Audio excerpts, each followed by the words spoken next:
So today we're getting to the last stage of the kingdom. In fact, if I call out the syllabus here, there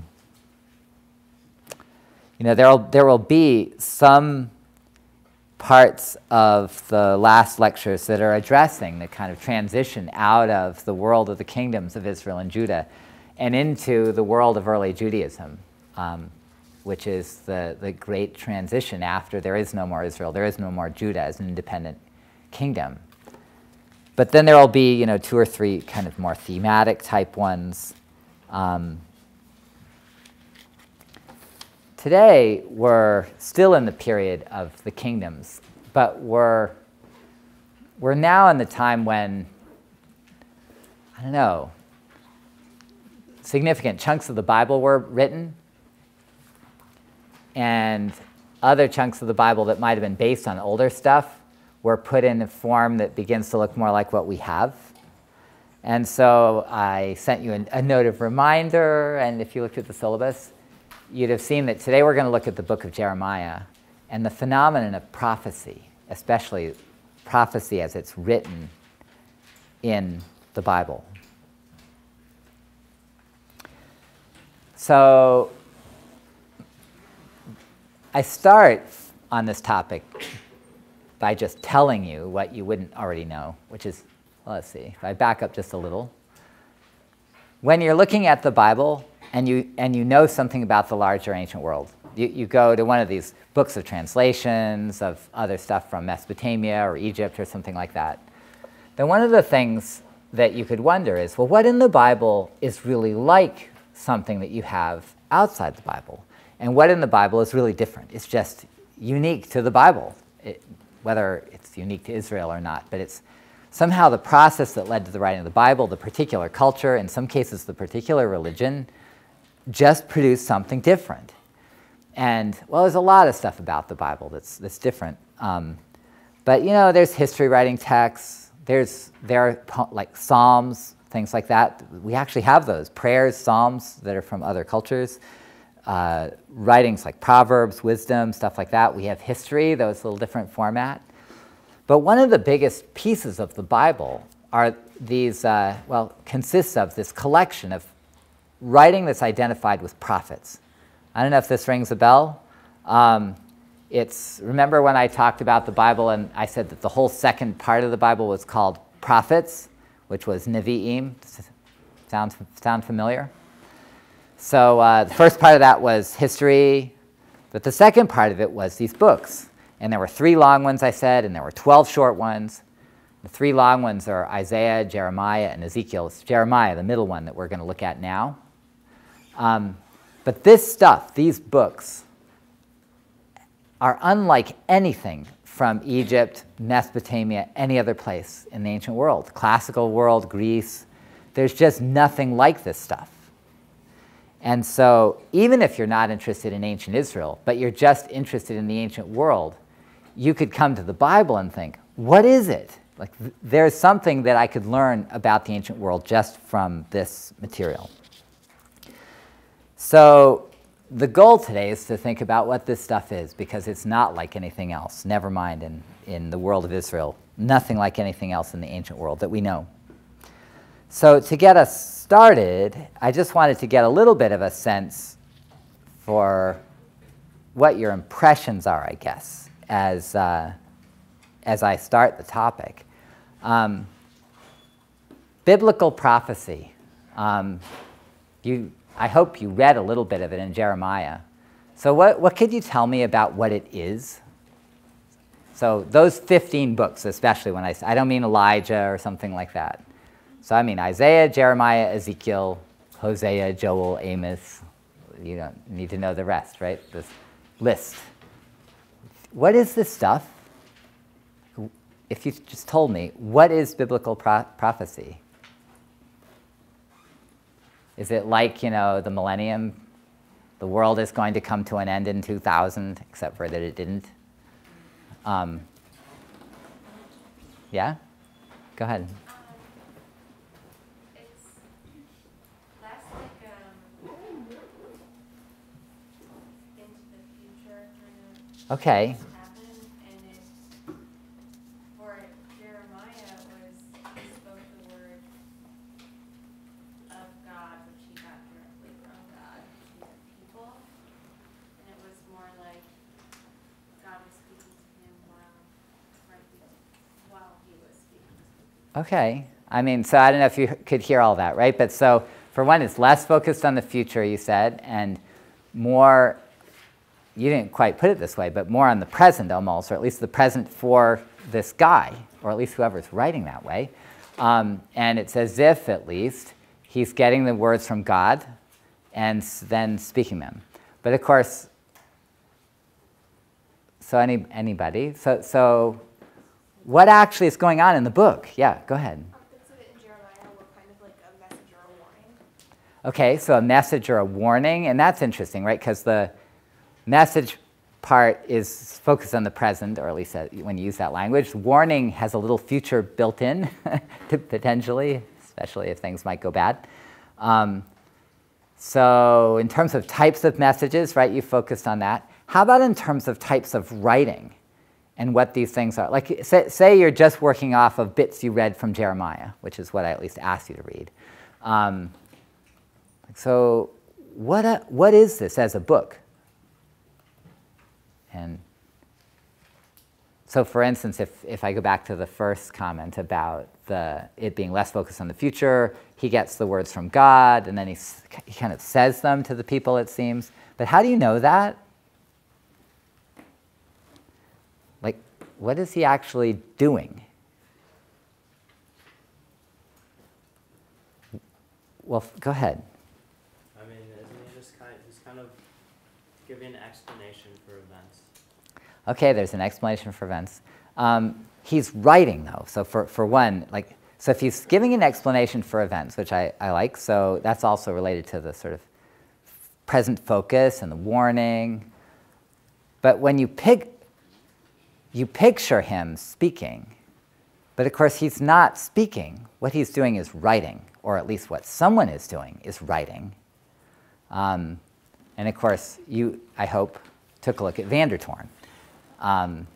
And so far as you did, then you'll see that Van der Toorn focuses on the writing aspect of it, right? And wants to get you thinking about the implications of that, which I also want. Let me give you a couple of thoughts about this, what it is. I said it's diatribes in the name of God. How's that sound for pretty straightforward? I don't mean diatribe in a negative way, but standing up on his soapbox. Diatribes in the name of God. The aspect of prediction is mainly for judgment. That's like the warning thing in a way, right? So it's not the world is going to come to an end in 2000 or predicting major future world events so much as telling the people likely as not they're on the wrong track, and if they don't make big changes, really bad things are going to happen, probably soon.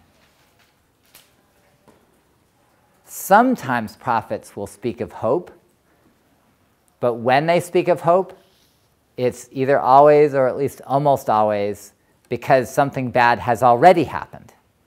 Right? So if things are going well, then the future aspect of prophecy is just that they could go really badly. But if things are going badly, then a prophet might say, well, you know, it won't always be so bad. But that's it for the prediction.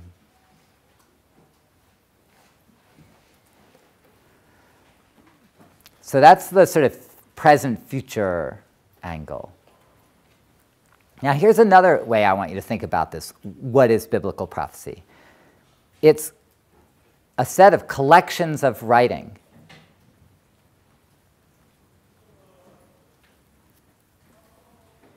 In fact, if you had tried to sit down and read the book of Jeremiah cover to cover, did anybody actually start in chapter 1 and instead of doing just chapter 1 and 5 and 20 or whatever I told you to read, try to read beyond chapter 1 and go straight through?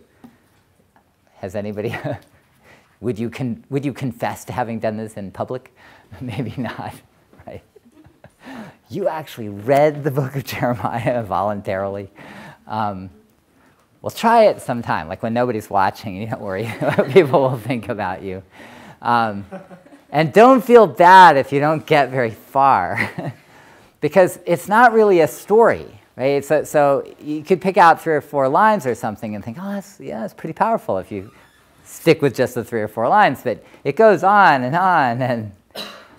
and you know, you have one little message, and then you get another message, and then you get another message. And one of the reasons it's hard to read is that it appears that the messages are collected. And so they didn't go together originally, and somebody strung them all together, organized them, whatever. So the books of prophets are collections. They're not a coherent whole. And that's how they read then. You know, they read as something that works best if you just pick it up and read one message and put it down again.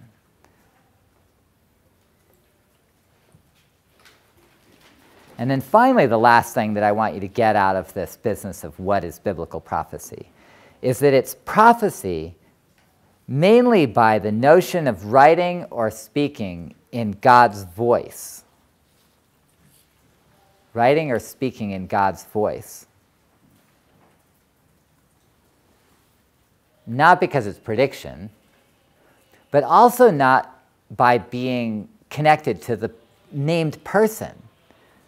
So there are whole prophetic books, say the book of Joel, which is the second of the 12 short ones, where it says at the very beginning something like, words of Joel.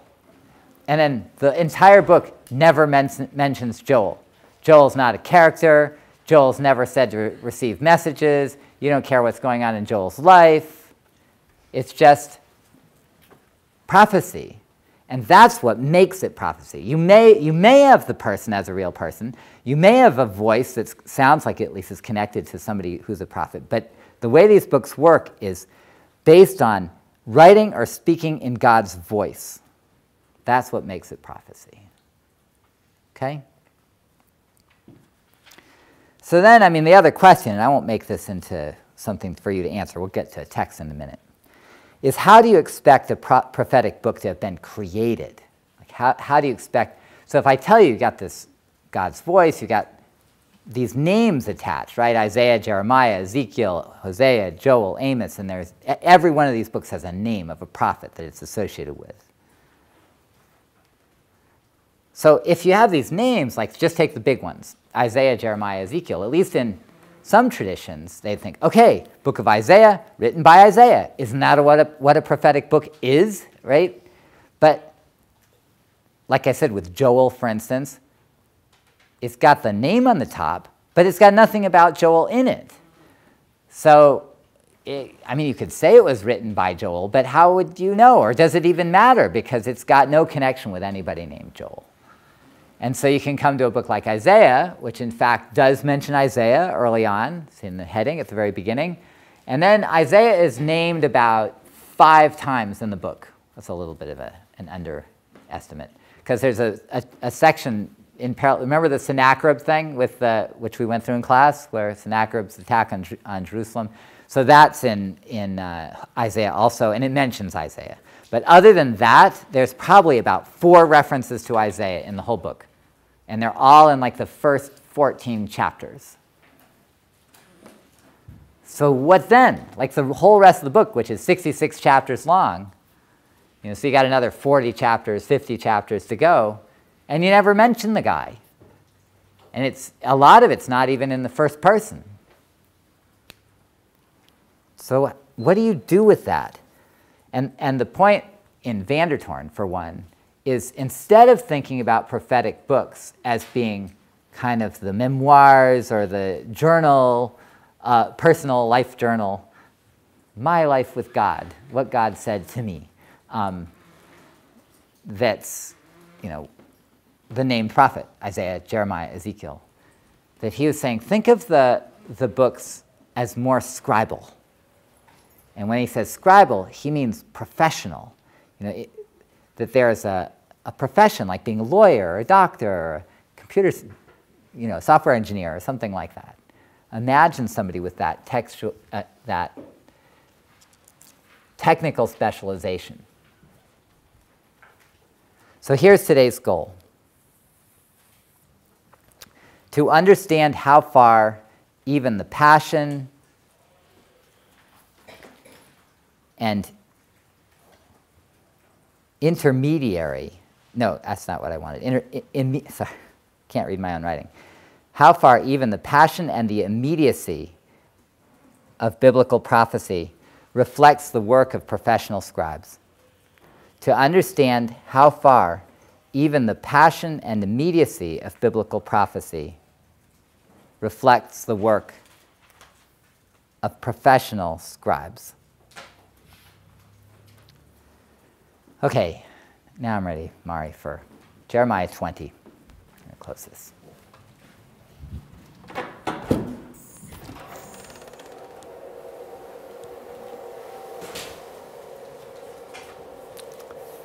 So who got to read Jeremiah 20 in advance? Anybody? Some of you at least, all right? Okay, so this will help. And this is what we're going to do. I gave you maybe, half dozen chapters to read. So out of what I had you read, we're going to start with chapter 20, Jeremiah 20. We're going to go back to Jeremiah 1 after we've done chapter 20. And then we're going to come to chapter 36, which was the one that had this description of the king sitting there cutting up Jeremiah's scroll with a penknife and throwing it on the fire. So that's where we'll end it with that. Let it warm up a little, I guess, huh? So there are a set of texts in the book of Jeremiah that have been called the laments of Jeremiah, or sometimes the confessions of Jeremiah, because they're very personal. And one of the most powerful of these is in chapter 20. And so that's the section I was after, and it really is the one that starts with chapter 7. And so again, I mean, just for one, if you think, try to get yourself, if not back into this person's world, take seriously what a crazily different world from yours it is. But imagine, so here's a guy who says that God is talking to him. So if you can believe that, then even though he thinks that he is God's mouthpiece on earth, and you would think, well, what kind of attitude would somebody have who says that? They're pretty full of themselves, right? God speaks through me. If I say God is speaking, you better do what I say. That's a prophet, right?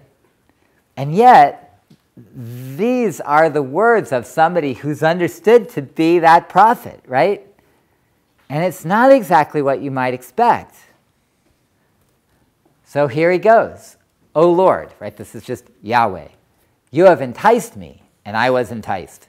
You have overpowered me, and you have prevailed. I have become a laughingstock all day long. Everyone mocks me. For whenever I speak, I must cry out. I must shout violence and destruction. Right? So he's just saying, this is the great message I get by being a prophet. I get to stand up and say, the world's coming to an end. I get to wear the sandwich board, that says, repent, for tomorrow the day of the Lord is at hand. Like, I don't really like this, he's saying. For the word of the Lord has become for me a reproach and derision all day long. If I say, I will not mention him or speak any more in his name, then within me there is something like a burning fire shut up in my bones. I'm weary with holding it in, and I cannot. So what a picture, huh? For I hear many whispering, terror is all around. Denounce him, let us denounce him. All my closest friends are watching for me to stumble. Perhaps he can be enticed and we can prevail against him. What do you think? What does this tell you that Job, the book of Job, begins with this stuff that's the last part of Jeremiah's lament? What does it tell you? that it's also in Job. Are these the same words as in Job? Exactly. Yeah, go ahead. In Van der Torn, he talks about that there might have been a basis for the scribes writing the prophets from the actual myth themselves, and then there might have been add-ons. So it could be that this is added on by the scribe, Okay. the group, and that was something shared among the scribes. Okay, so this is a fair direction to go, not the only possible explanation, but thinking of Van der Torn, absolutely. So for one, he talked about the expansion of these prophecies, and so you could say, all right, this would not be from the prophet. It must be some kind of expansion, right, a la Van der Torn. Yeah, go ahead.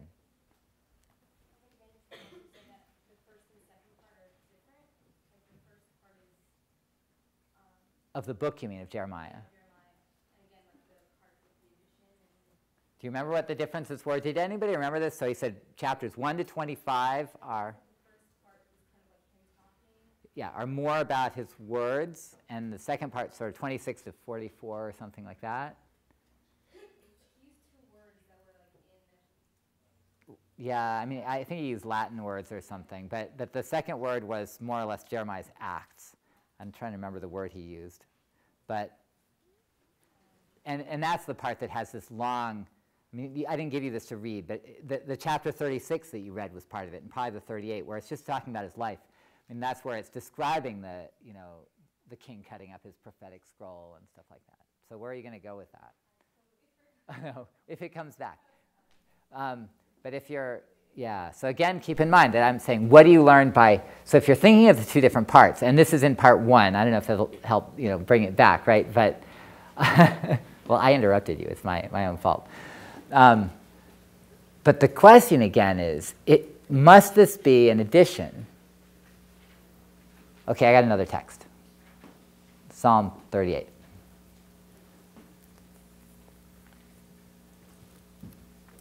So the one thing I wanted you to notice, at least, is it's not a quote, right? It's not like either Job is quoting Jeremiah or Jeremiah is quoting Job. Did you see that, right? The words are never exactly the same, but the idea is really the same, right? Cursed be the day I was born, the sort of misery, I hate my life, and the spirit of it is exactly the same, I would argue, right? That kind, and the style of writing is the same, right?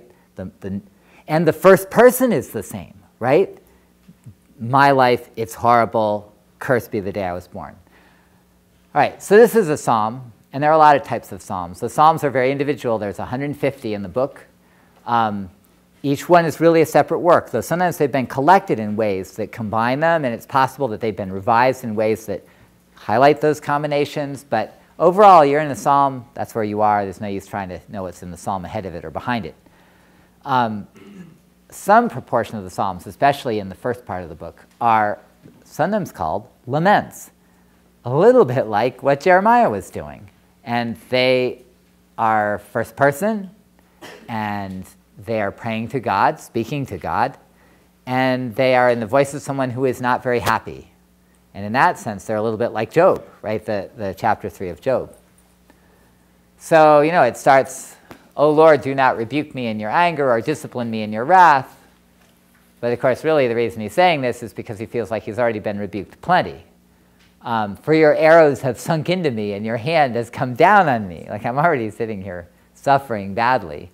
"There is no soundness in my flesh because of your indignation. There's no health in my bones because of my sin. For my iniquities have gone over my head. My wounds grow foul and fester." And he keeps on going down. But eventually, start at 9. So he says, O Lord, all my longing is known to you. My sighing is not hidden from you. My heart throbs, my strength fails me. As for the light of my eyes, it also has gone from me. Though my friends and companions stand aloof from my affliction, and my neighbors stand far off. Those who seek my life lay their snares. Those who seek to hurt me speak of ruin and meditate treachery all day long. So now, remember this stuff right up there, sort of 11, 12, and let's go back to 20. Okay, so now we go up a bit. All right. I hear many whispering, terror is all around. Denounce him, let us denounce him. All my closest friends are watching for me to stumble. Perhaps he can be enticed. Do you see the connection? That in the middle of that psalm, along with all his miseries, one of those miseries was that his own friends and companions, or at least those around him, were attacking him verbally, right? Were slandering him, trying to catch him out. And this is a theme that shows up elsewhere in Psalms. I just thought of this one, and there may be closer comparisons. But the thing to notice now, and this goes back to your observation about maybe there being additions, is that now we've got two of them, in a sense, right? So we have the last 5 verses of chapter 20, which have the "Cursed be the day I was born" theme. And then we have this section in the middle that says, I hear many whispering, terror is all around, which is this theme of having enemies who attack you verbally. And that's familiar from the Psalms, for instance. So if I asked again, what do you learn from this? You could say, well, that's an addition. But then if you did that, then my question would be, well, then is all of chapter 20 an addition, right? Or is this whole lament an addition? Like this, which would be strange, because if you said that, then the very part of Jeremiah that sounds most personal would end up maybe seeming the least personal, because it's fitting in with a literary type that you're finding that's not in prophecy, right? So this is what I want you to notice. I picked something from Job, which is sometimes called wisdom literature, right? It's this sort of learned scholarly lore on the meaning of life. And then I picked something from a psalm, which also has a kind of teaching aspect, or kind of reflective. And it's very much also that kind of reflective, almost scholarly writing, as well as having this sort of worship component built in, but that's not prophecy. So in a way, if you don't want to sort of gut the passage in chapter 20 of some of its nicest stuff and say, well, the only part that's there is the other stuff, the burning fire part or something, the upset stomach. Then the other possible way to go with this would be to say, well, what if whoever's writing this actually knew other literature, right? That yeah, it's personal. Yes, it's powerful. But part of that power draws on knowing other writing. This is somebody who's literate, who is well-educated, who knows other bits of writing that are not prophecy. They're not just like coming up with the stuff off the top of their heads. Any question, reaction? Okay, let me sort of take you to the next step then. All right? So the first lesson to get from this set of comparisons in reading chapter 20 is that if I ask, how is Jeremiah 20 prophecy, then if this is Jeremiah who's writing or speaking and somebody else is writing, then you have to ask, well, then who's the one who knows this stuff? Who's the scholarly one, or the well-educated one, or the literate one? Is it Jeremiah himself? And you could imagine that. Is it Jeremiah's scribe, like the person who's writing for him? Or people among his followers who remember his words but want to, but then that sort of would shape the way you see how this relates to Jeremiah, depending on the choice you make. The thing that Vandertoorn is after, though, is to get you thinking along these lines. And so what I wanted you to see by these comparisons is how much, even when Jeremiah seems most personal, that the writing is coming out of a world of scribal writing, the world of the way scribes write and the literature they know, so that it's not just like off the top of his head, oh, here's a message from God. It's literary. Now, it is interesting that in this case, being literary, it's not part of the message itself. That whoever's writing, when they're reaching to describe what the life of a prophet's like and what it feels like, the person reaches for literature that is not prophecy. Jeremiah 1. So here's our next step. And we'll do this pretty quickly. So here it goes. Words of Jeremiah, son of Hilkiah, of the priests who were in Anatot in the land of Benjamin. So who's writing this, by the way, do you think? Just right at the beginning. Somebody, yeah? Like, well, it doesn't sound like him, right? Right? So that's, make sure you catch. So a scribe, right? At least somebody now who's not Jeremiah. So this is not first person. But when you get down to verse 4, it switches into first person. And it says, now the word of the Lord came to me, saying, before I formed you in the womb, I knew you, and before you were born, I consecrated you. I appointed you a prophet to the nations. Then I said, Lord God, truly, I do not know how to speak, for I'm only a boy. That sounds like the Moses thing, whoever said that. But the Lord said to me, do not say I'm only a boy, for you shall go to all to whom I send you, and you shall speak whatever I command you. Do not be afraid of them, for I am with you to deliver you.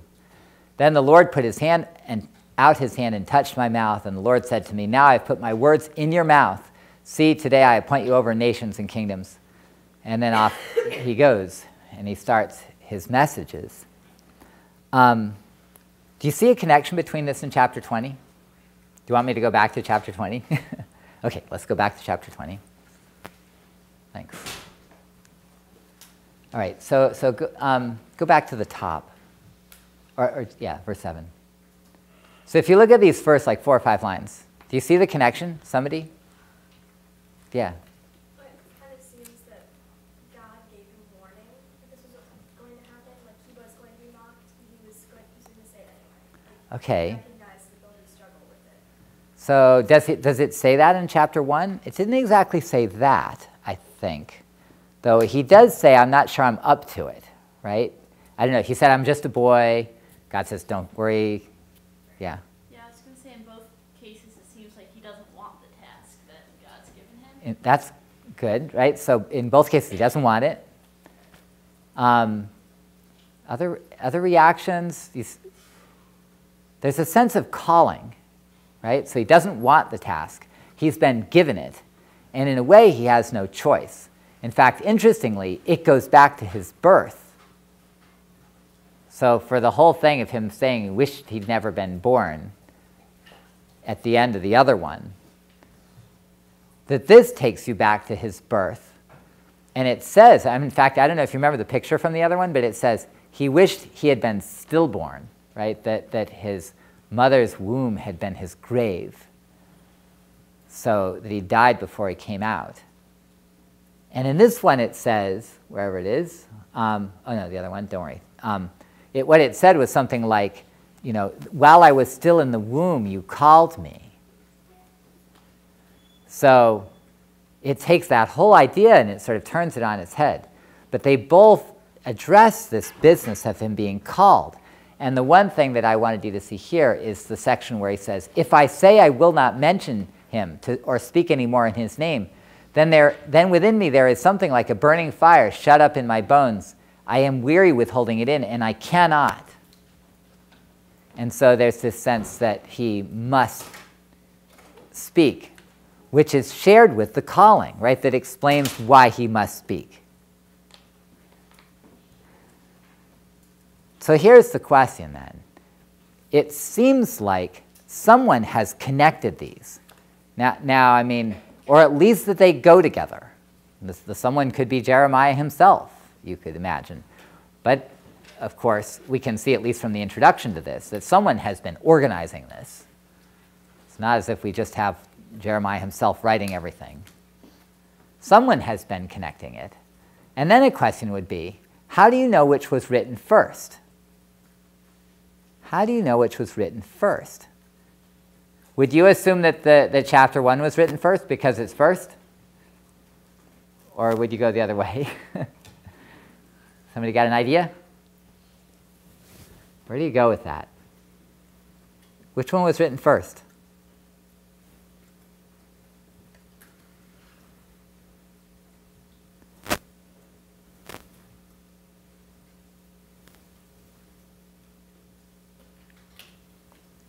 So the other one is this calling. We can't have them both up there at the same time, right? So you've got this one where he says, I can't help speaking.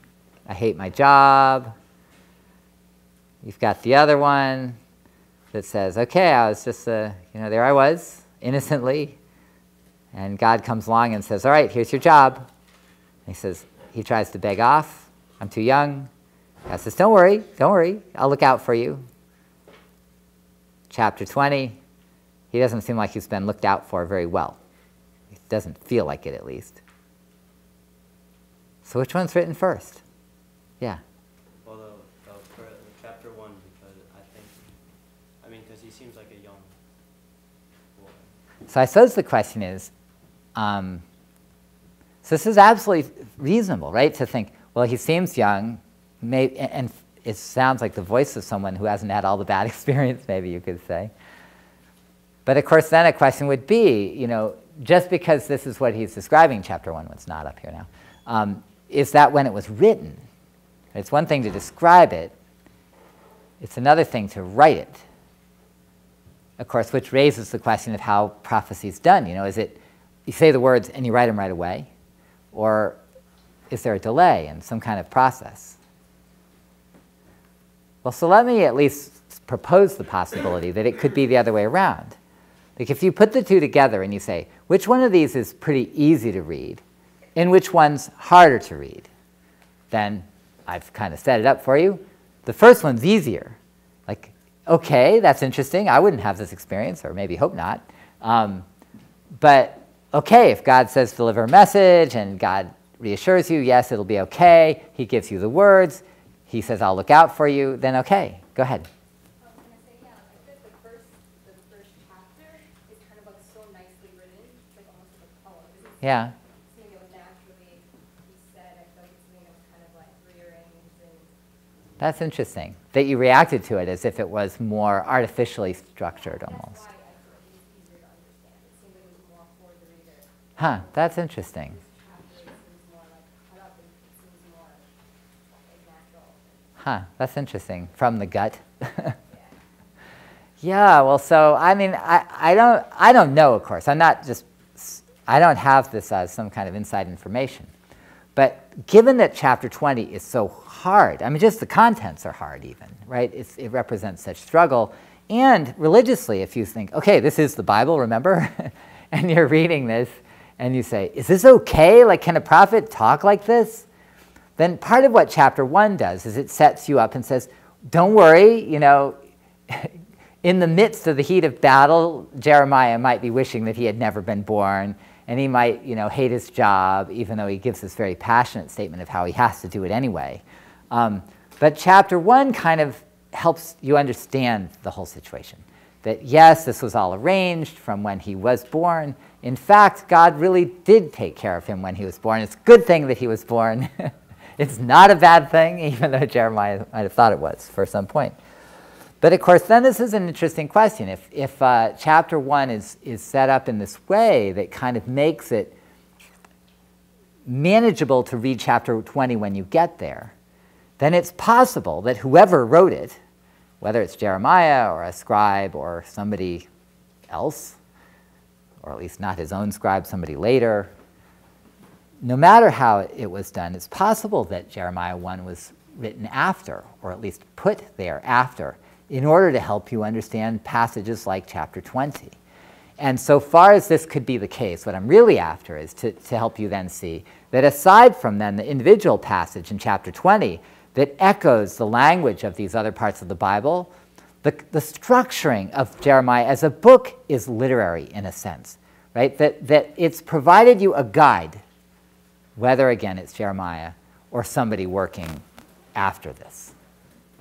But it's helped you be prepared for this struggle with a kind of sense of divine calling that he dislikes by setting up at the very beginning of the book so that you know he was really called by God and it was all arranged so that the struggle is just part of it. But that's literary. It's a way of preparing you to read the book. You with me? This is more Vandertorn in a way, right? thinking of Jeremiah as a scribal artifact. That was his phrase. Okay, Jeremiah 36. So I won't spend too much time with this. In fact, let me just take a minute, and then I'm going to sort of jump ahead to Vandertorn. This is now the second part of the book that Vandertorn talked about. That's more focused on Jeremiah's acts, his life, and a little less on his words. And so I guess you'd start, well, at the top. In the 4th year of King Jehoiakim, this word came to Jeremiah from the Lord. Take a scroll and write on it all the words that I have spoken to you. All right, so you start with this scroll. Then it says, verse 4, then Jeremiah called Baruch son of Neriah, and Baruch wrote on a scroll at Jeremiah's dictation all the words of the Lord that he had spoken to him. So if you want to complicate things, then right off, this is maybe almost the only passage in the Bible that tells you how prophecy worked in terms of having a scribe. Now, we don't know if it always worked exactly this way, but at least in this case, it's quite clear that Jeremiah had a scribe working for him. And at least what it appears from this is that he didn't write at all. But what he did is he dictated, right? That he would speak and his scribe would write. Now, did anybody read this chapter before? Remember what happened? Yeah? Or So basically, well, do you want the long or short version? the long or the short version? I Well, guess the short version is what happens is, the scroll that the prophecy was written on is taken to the king's palace, and then Baruch and Jeremiah are told to go into hiding. yeah. And basically what happens is the scroll was read to the king, and Yeah. as the scroll was being read, the king would cut up the scroll and throw it into the fire. Yeah. So basically now the scroll is completely destroyed. So God tells Jeremiah to take another scroll, remember what he wrote on the first one, Yeah. and have Baruch write it. Write it again. Right? So you have this really intriguing process. Because, number one, you get the king kind of piece by piece saying, nope, didn't like that one either. Oh, nope, didn't like that one either. Like everyone, like they all go into the trash. But then it also, like, why do you think the king burns the scroll? Like, why burn the scroll? This maybe, yeah, go ahead. It's almost like he's trying to say that it won't come true. He's trying to like erase it from his mind. Yeah, I like that idea, that it won't come true if you get rid of it. I mean, there's a connection between the words and the actual writing, right? Because if he burns it, it's somehow counteracted at least. But of course, then where does the story go with that? They make another scroll. So now the other thing, if you just think concretely, like what happens when you get rid of the scroll? I mean, you get the impression that the king thought he's getting rid of the prophecy. Now, of course, then what does that tell you about how Jeremiah's prophecy worked? If you back up and you go to verse 6, Jeremiah ordered Baruch, saying, I am prevented from entering the house of the Lord, so this temple in Jerusalem. So you go yourself, and on a fast day, in the hearing of the people, in the Lord's house, right, public event, major public event, you shall read the words of the Lord from the scroll that you have written at my dictation. So it's really interesting because he seems to imply, if I could go, I would just speak the prophecies. But the written version's just as good if you read it, which of course gives you a sense of how all prophet books are supposed to work, that if they're read, the power is just as much there. And then there's the notion that if the scroll is destroyed, what do? Well, you don't just go back and get the prophet and say, I guess we're stuck with the oral version next time. It portrays Jeremiah himself as having to remember everything that he said and reproduce the book from memory, which tells you something about writing, as well as maybe about Jeremiah and prophecy. Now, I had this list. I'm just going to run through it myself rather than ask you what you can see. But I was going to say, if you went through this text, what would you learn about prophets and scribes? But I'll just spin out a couple of details from myself, from my own list. First of all, you'll see the king wants to know, and that's not something to assume, right? A prophet is an important enough person so that the king figures that if this kind of talk is going around in public, then he better know what it is, and in this case, better put a stop to it. Doesn't matter if it comes from God. He's willing to take the chance.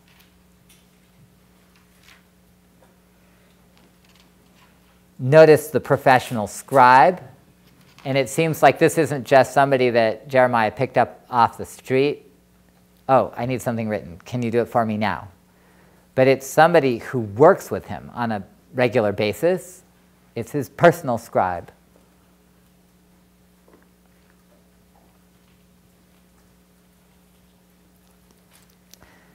Notice the memorization, which I just pointed out. There's a whole study of how texts were copied that's from the last 20 years or so. It starts with Mesopotamian work.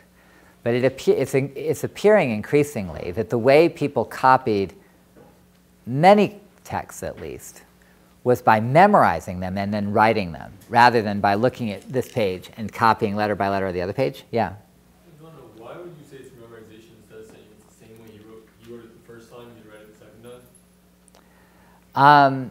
I guess what I think is, so if you imagine something, of course we don't know how much is there, but the book of Jeremiah now is, this long, long thing. Even if you took just the first part, there's 25 chapters. What seems to be emphasized is that it was recreated. It wasn't just he thought, oh yeah, what were my general messages? Well, I'll just start again. But that he has, in effect, memorized his own discourse, right? I mean, his own messages. Like when you said, if I just said that, and you said, okay, Professor Fleming, you've just given like however many lectures you've given for this class, so just give them back. They're your stuff, right? I couldn't do that, right? I could only do it insofar as I had memorized my own stuff. But isn't it more of like, if we say it's more of a prophecy, then he's mostly just, it's not even like him doing it, it's mostly just through him? But even if you see it, if you say, well, it's prophecy, it's not him doing it, then that's a really interesting point, right? Because you picture if he's almost in a trance-like state or something like that, he's just speaking, and yet then he couldn't do this, right? So that's what's so interesting. He's fully engaged. He knows his own messages, and he himself seems to have treated his messages as, well, it's not just that who knows that he never has said anything else, it isn't written down or something like that. But he knows what is written. And that's what he wants to save. Although if you get to the very end, if you could scroll down, like the very last lines, Jeremiah took another scroll, gave it to the secretary, well, scribe really, Baruch, son of Neriah, who wrote on it. At his dictation, again, all the words of the scroll, and many similar words were added to them. He doesn't mind adding more. But there's this sense of wanting to save everything. And what matters is that that scroll be reproduced, that nothing from it be lost.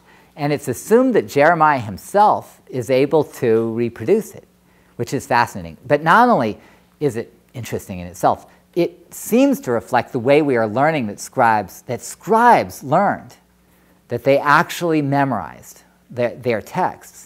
And so to see Jeremiah presented as sort of memorizing his own text fits the way a sort of literate, scholarly sort of person would work, which fits, for instance, chapter 20. And the way the language of that goes with the sort of literary language of Job and Psalms and stuff like that. Right? There's a picture here that kind of goes together. Notice that they go to the temple as a way to reach the public, that when the prophet's not available, that reading reaches the people, they don't need the speech, stuff like that, okay? So if I came back and I said, well, how does all this affect the personal side of prophecy? Then I don't mean to strip from the book of Jeremiah and from these words, say from chapter 20, the personal force. I don't know. a scholar would simply be cautious and say, just because words are in the mouth of a certain named person, you don't know if that person actually wrote it. But it is interesting that it's cast in first person, whereas there's stuff, for instance, Book of Isaiah, not cast in first person at all, almost. It has this very intimate feel. But if it does, it's done in a way that's very literate and scholarly and scribal. And Jeremiah seems, at least as it's written, seems very much in touch with that. And I don't think that we have to separate the scribal character of it from the personal character. Go ahead. Yeah, I thought it was interesting, especially with Jeremiah and Baruch, especially when it turns out it's like their relationship was personal and he knew him well enough that if there was any interpretation by the scribe, that it was probably still very, I think what he was saying was that he knew Jeremiah well enough to, if he was putting it in his own words, it really was something that Jeremiah would have. Yeah, would have said. So Right. the fact that the scribe and the prophet work so closely together keeps it on that personal level. And like, Yeah, I mean, if you, so far as you could hear, I mean, it's interesting that in this story, the relationship between the scribe and the prophet is portrayed as being so personal that there could be this kind of interplay of the prophet's own words and personality and the scribe who knows him.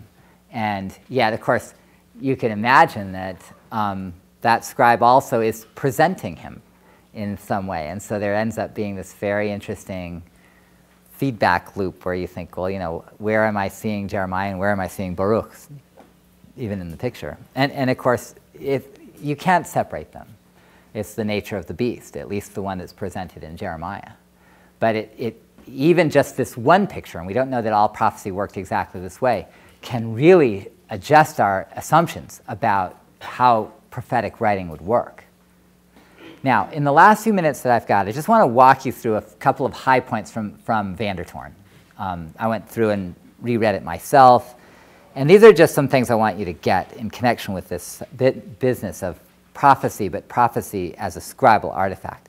And I had 5 items. The first is that he talked about the likelihood, at least as he and many scholars would understand it, that the final book of Jeremiah comes from after the end of Judah as a kingdom. So after 586, however late. I mean, he said it might be under the time of the Persians. You know, he sees the book as having been expanded and adjusted and collected, goes through this process. But for all that he says that, and you might think, why does he have to date everything so late? He actually, at the beginning of his chapter, he emphasizes that he thinks there really was prophecy from Jeremiah under the kings. And one of the places he goes for proof is Jeremiah 36. And this story, which seems to depend on there being a written version of Jeremiah's words and a king to burn them. And, you know, whether or not you take the story at face value, which he's going to be cautious about, Van der Toorn, he's saying, look, I mean, this seems to assume the context of real Jeremiah writing real stuff or having somebody write it for him during the time of the kingdom still. So right off he's saying, be prepared for this mix of stuff that comes from the actual life of the prophet and a process that gets you to the form of the book. Second point, early prophecy is oral. And he gets this especially from the Bible's stories themselves. Though, in fact, if you go outside the Bible, there is evidence for prophecy in times far older than Israel, especially from this site called Mari that I've mentioned. And the Bible itself, likewise, seems to treat the institution of prophecy as being oral, more like whatever somebody said, you sort of kind of trance-like state, right? That you speak and the God speaks through you, and then maybe somebody reports what you've done. But prophecy is oral. So right off, when you look at a book like Jeremiah, that should mean you got to deal with the complication because you expect prophecy to be oral, but what you have is writing, and sometimes even writing first person, like the prophet himself is writing. And that's not normal prophecy. Something's happened that you'd have a picture of a prophet actually writing. or words that are written as if in the voice of a prophet. Third thing, prophets did not record their own oracles. So generally speaking, outside the world of the Bible, this is totally true. Prophets did not record their own oracles. So then he says, well, there's two ways they do get recorded. One is as kind of court records, where officials want to say, okay, you know, who's giving prophecies, who's got a sign, we want to know, collect it, write it down, and there's evidence for that. The other is that you somehow have a set of followers who preserve the person's words or are associated with that. And Van der Toorn says, well, Jeremiah looks more like the second because it's all about one figure. Then he emphasizes, fourth, that this is a scribal artifact, which means that he wants to see it as a scribal composition, a collection, part of the life of professional writers.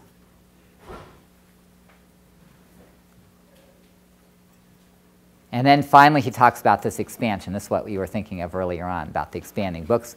And he goes to these last words. Many similar words are added from Jeremiah 36, even as one example.